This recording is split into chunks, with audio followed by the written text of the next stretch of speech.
ஆண்டவராகிய இயேசு கிறிஸ்துவின் நாமத்தில் உங்களுக்கு வாழ்த்துக்கள். எல்லாரும் எப்படி இருக்கீங்க? சோமா இருக்கீங்களா? சந்தோஷமா இருக்கீங்களா? இந்த நாளிலும் ஆண்டவர் கொடுக்கிற ஆசீர்வாதமான வார்த்தை ஆதியாகமம் 18ஆம் அதிகாரம் 14ஆம் வசனம். Genesis chapter 18 verse 14. கர்த்தரால் ஆகாத காரியம் உண்டோ? உற்பவ கால திட்டத்தில் உன்னிடத்திற்கு திரும்ப வருவேன். அப்பொழுது சாராளுக்கு ஒரு குமாரன் இருப்பான் என்றார். அருமையான தேவனுடைய பிள்ளைகளே, ஆண்டவராய தேவன் ஆபிரகாம் சாராளுக்கு சொன்ன ஒரு அருமையான வார்த்தை இன்றைக்கு உங்களுக்கும் சொல்லப்படுகிறது. ஆண்டவர் நேற்றும் இன்றும் என்றும் மாறாதவர்.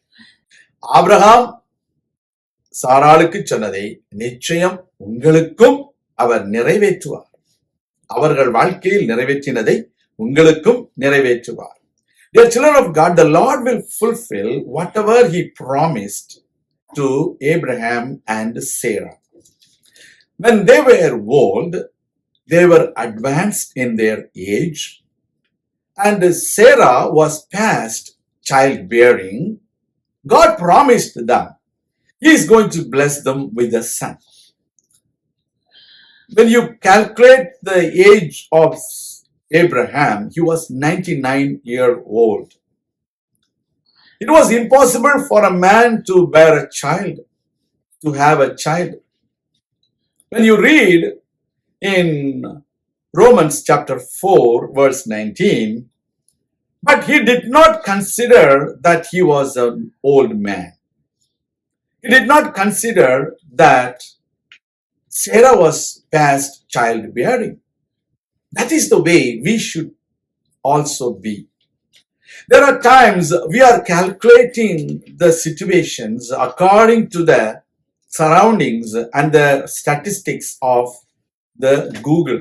There are times people don't believe in the word of God, but they rely on the statistics of the scientific facts. We need to believe in the word of God.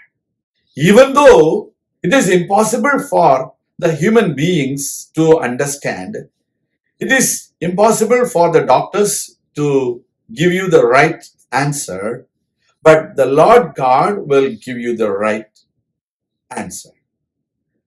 The same way, He promised Sarah will bear a child within a year or an appointed time. It happened. You need to believe whatever the Lord God says will happen. That is why the Lord God says, is there anything too hard for the Lord? Nothing. கர்த்தரால் ஆகாத காரியம் உண்டோ? அவரால் எல்லாம் ஆகும். அவர் எல்லாம் செய்ய வல்லவர். அவர் செய்ய நினைத்தது ஒருபொழுதும் தடைபடாது. இதை யோபு அறிந்திருந்தான். எனவேதான் அவனுடைய வாழ்க்கை முற்றிலுமாக ஒரு புதிய ஒரு வாழ்க்கையாய் மாறினது. இன்றைக்கு உங்க வாழ்க்கை ஆண்டவருடைய வார்த்தையின் அடிப்படையில் இருக்க வேண்டும். நீங்கள் ஆண்டவரை சார்ந்து இருக்க வேண்டும். ஆண்டவரை நம்பி இருக்க வேண்டும். ஆண்டவர் சொன்னதை நிறைவேற்றுவார் என்பதை விசுவாசிக்க வேண்டும். அப்பொழுது நிச்சயம் உங்களுக்கு ஒரு நன்மை நடக்கும். When you believe that the Lord is able to perform a miracle, supernatural miracle in your life, it will happen. You don't rely on the people's guessing or assumption. Don't assume anything.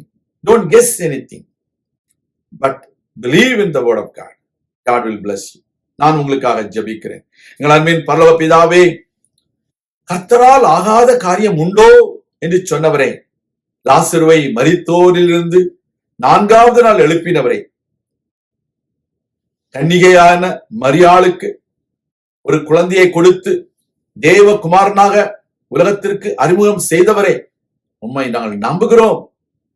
நீர் இயற்கைக்கு மேலான அற்புதங்களை செய்கிறவர் என்பதை நாங்கள் விசுவாசிக்கிறோம். உம்முடைய நாமத்தை எங்கள் மூலமாக மகிமைப்படுத்தும். எங்களை கொண்டு பெரிய காரியங்களை செய்திடும். அதிசயங்களையும் அற்புதங்களையும் செய்திரு. உம்முடைய நாமத்தை மகிமைப்படுத்தும். எல்லா நன்மைகளாலும் திருப்திப்படுத்தும். இவைகளுக்கு விலக்கி காத்துக்கொள்ளும். இயேசு கிறிஸ்துவின் நாமத்தில் ஜெபிக்கிறோம் எங்கள் நல்ல பிதாவே. ஆமேன். கர்த்தர் தாமே உங்களை ஆசீர்வதிப்பாராக. ஆமேன்.